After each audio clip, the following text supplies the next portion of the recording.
नमस्कार, आप देख रहे हैं डेली न्यूज बिहार। आज दिन है 8 मई 2026। बिहार की सियासत में एक नया सूरज उगा है। गांधी मैदान की उसी धरती से सत्ता का नया संकल्प लिया गया है, जहां से कभी बड़े बदलाव की नींव रखी गई थी। साथ ही आज हम आपको बताएंगे उस जांबाज पायलट की कहानी जिसने आसमान में एक आए संकट के बीच सैकड़ों यात्रियों की जान बचाई। बुलेटिन में आज खबरों का सफर बढ़ा है, तो आइए शुरू करते हैं आज की मुख्य खबरों का सिलसिला। पटना का एक ऐतिहासिक गांधी मैदान आज एक बार फिर बिहार की बदलती सियासत का केंद्र बना हुआ है। मुख्यमंत्री सम्राट चौधरी ने अपने मंत्रिमंडल का विस्तार करते हुए नई राजनीतिक पारी का शंखनाद कर दिया। यह वही मैदान है जहां करीब 21 साल पहले नीतीश कुमार ने विकास का वादा किया था। आज यहां सम्राट चौधरी के साथ नए और पुराने चेहरों का संगम देखने को मिला। खास बात यह रही कि मैदान में महिलाओं की भारी भीड़ मौजूद थी, जो यह बताती है कि बिहार के राजनीतिक फैसलों में अब महिलाओं की भागीदारी और प्रभाव कितना बढ़ चुका है।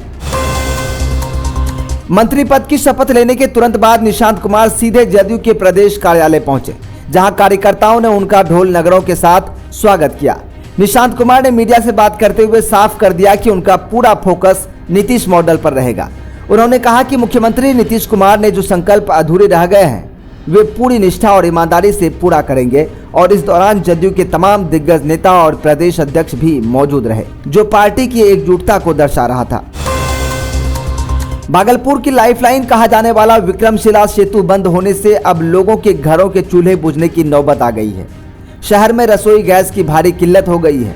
दरअसल गैस के ट्रक पूर्णिया बॉटलिंग प्लांट से इसी पुल के जरिए आते थे, लेकिन अब रास्ता बंद होने से सप्लाई चेन टूट गई है। मुंगेर के रास्ते ट्रक मंगाए तो जा रहे हैं, लेकिन भारी जाम और लंबी दूरी की वजह से एजेंसियां खाली पड़ी हैं।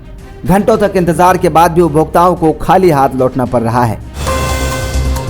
बिहार में पिछले 3 महीनों से ठप पड़ा जमीन रजिस्ट्री और राजस्व का काम अब फिर से शुरू होगा। 86 दिनों से जारी राजस्व कर्मचारियों की हड़ताल गुरुवार को समाप्त हो गई। विभाग के सचिव जय सिंह के साथ हुई लंबी बैठक में सरकार ने कर्मचारियों की 17 सूत्री मांगों पर सकारात्मक रुख अपनाया है। विभाग ने भरोसा दिलाया है कि 1 हफ्ते के भीतर मांगों पर आधिकारिक मुहर लग जाएगी। इसके साथ ही कर्मचारी संघ ने तुरंत काम पर लौटने का ऐलान कर दिया है। सम्राट चौधरी ने अपनी नई टीम में संतुलन का खास ख्याल रखा है। नीतीश सरकार के 10 पुराने दिग्गजों को फिर से मंत्री बनाया गया है, जिनमें श्रवण कुमार और लेसी सिंह जैसे अनुभवी नाम शामिल हैं।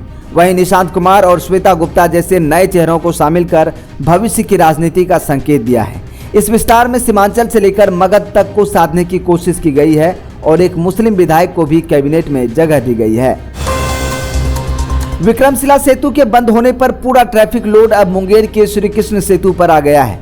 स्थिति यह है कि यहां सुबह से रात तक गाड़ियों की लंबी कतारें लगी रहती हैं, लेकिन इस भारी दबाव के बीच मलीपुर टोल प्लाजा की चांदी हो गई है। टोल अधिकारियों के मुताबिक पहले जहां 2500 वाहन गुजरते थे, वहां अब 5500 से ज्यादा वाहन पार हो रहे हैं, जिससे टोल की कमाई रातों रात दोगुनी हो गई है। प्रशासन अब वहां अतिरिक्त पुल बल तैनात करने की योजना बना रहे हैं। दिल्ली से पटना आ रही इंडिगो की फ्लाइट 6E6497 जब आसमान में थी, तभी अचानक खराब मौसम और टर्बुलेंस ने यात्रियों की सांसें अटका दी। विमान हवा में बुरी तरह हिल रहा था, लेकिन इस संकट के समय विमान की कमान संभाल रहे थे पूर्व केंद्रीय मंत्री राजीव प्रताप रूडी। कैप्टन रूडी ने पटना में खराब विजिबिलिटी को देखते हुए रिस्क नहीं लिया और बेहद सूझबूझ के साथ विमान को लखनऊ में सुरक्षित लैंड कराया। उनके एक ऐलान, "आप सुरक्षित हैं", ने यात्रियों को नई जिंदगी का एहसास कराया।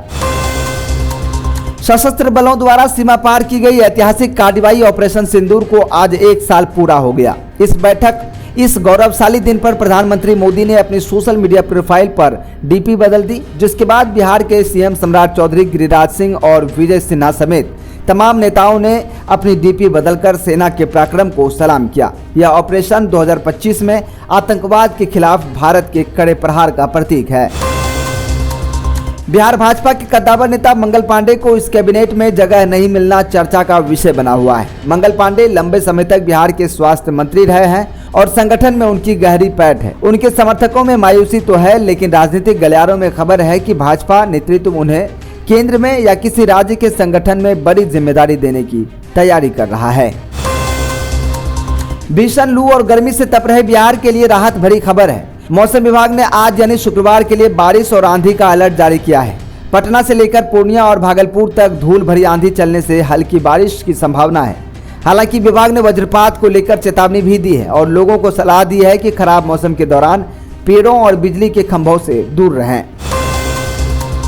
तो ये थी सियासत के नए समीकरणों से लेकर मौसम के बदलते मिजाज तक बिहार की हर बड़ी खबर पर हमारी नजर बनी रहेगी। जनता से जुड़े मुद्दे और प्रदेश की हर हलचल को सबसे पहले देखने के लिए जुड़े रहिए हमारे साथ। आज के इस खास बुलेटिन में फिलहाल इतना ही, लेकिन खबरों की अपडेट के लिए YouTube पर सब्सक्राइब करें और Facebook पर फॉलो कर सकते हैं।